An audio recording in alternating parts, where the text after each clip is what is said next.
আচ্ছা সমস্যা নেই। ও ইয়াতে থামলেল বলতেছো, থামলেল নিয়ে কাজ করবো। এগুলো স্যার সময় পাচ্ছি না, সব এলোমেলো থেকে গেছে।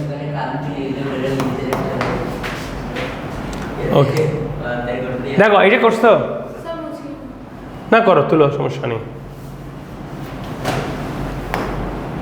একটা মিনিট আমাকে একটু সময় দাও, এখানে একটা প্রশ্ন দেখে তারপরে তোমার 7 cos to the power 5 7 cos to the power 5।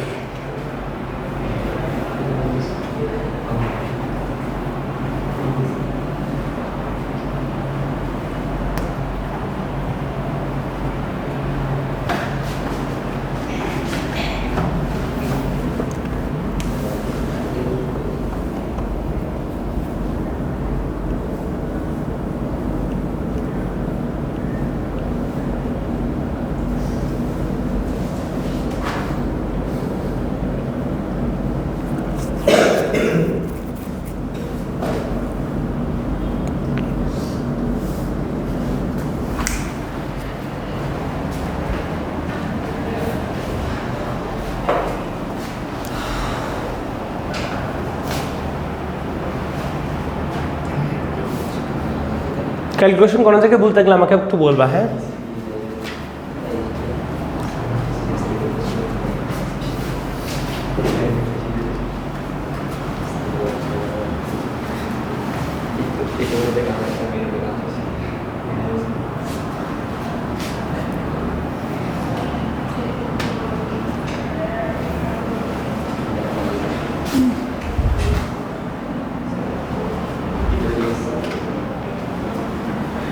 তিনটা বেজে গেছে,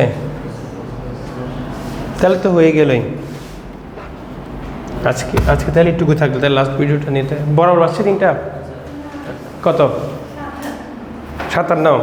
আচ্ছা তাহলে আরেকটা অঙ্ক আছে তো, এটা করাই দিব তো, আরেকটা অঙ্ক, জাস্ট একটা অঙ্ক স্যার 88 এই যে দেখ, এই যে বাবারা দেখ, তাহলে একটা অঙ্ক এটা নিজেরাও করে ফেলতে পারবি, এত টেনশন নিয়ে তো লাভ নেই। 7 নাহলে টাইপটা শেষ করতে পারতেছি না তো, টাইপ তো নেক্সট দিন আরেকটা শুরু করবো। টু দি পাওয়ার কত 5 x dx।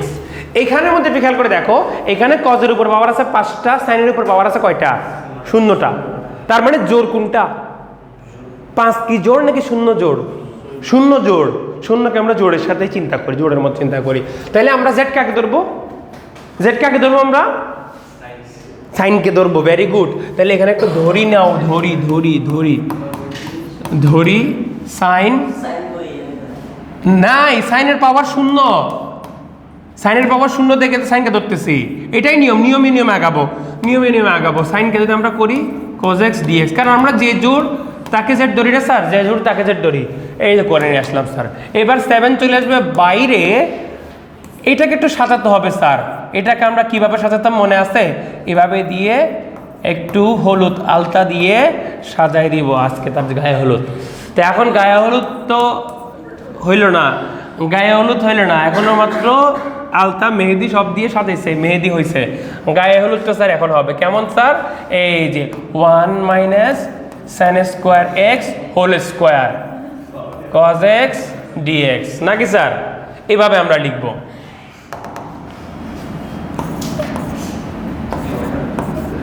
cos x dx clear sir? এখন বুঝতে পারছো সাইন চলে আসছে এখন?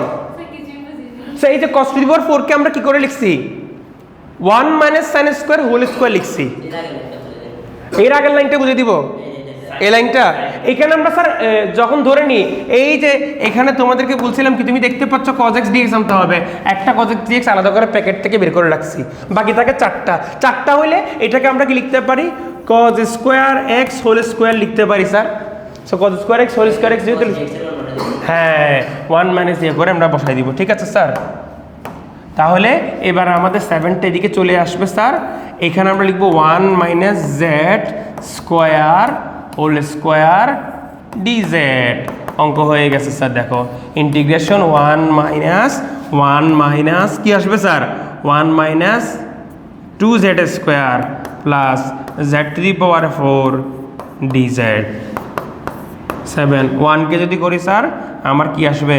1কে করলে আসবে স্যার z, আর এটাকে করলে 2z³ divided by 3 plus Z to the power 5 divided by 5 plus C. এই হলো আমাদের মোটামুটি বিষয়। পরের লাইনে তুমি হচ্ছে তোমার সাইনের ভ্যালুগুলো বসাই দিলে কাজ হয়ে যাবে স্যার। 7z তারপরে 7z মানে জেডের মানটা বসাও। 7 বসানোটা আমার মুখ্য বিষয় না, জেডের মানটা হচ্ছে তোমার sine. 7 sin x minus 14 sin cube x divided by 3 plus 7 sin to the power 5x divided by 5 plus 3। হ্যাঁ ঠিক আছে, কিছু বলবা? সব বুঝতে পারছো সবাই? Very good sir. ঠিক আছে, তাহলে স্যার আমাদের আজকে এই পর্যন্ত থাকুক। সবাই ভালো থাকবা, সুস্থ থাকবা এবং স্যারের জন্য দোয়া করবা। আল্লাহ হাফেজ।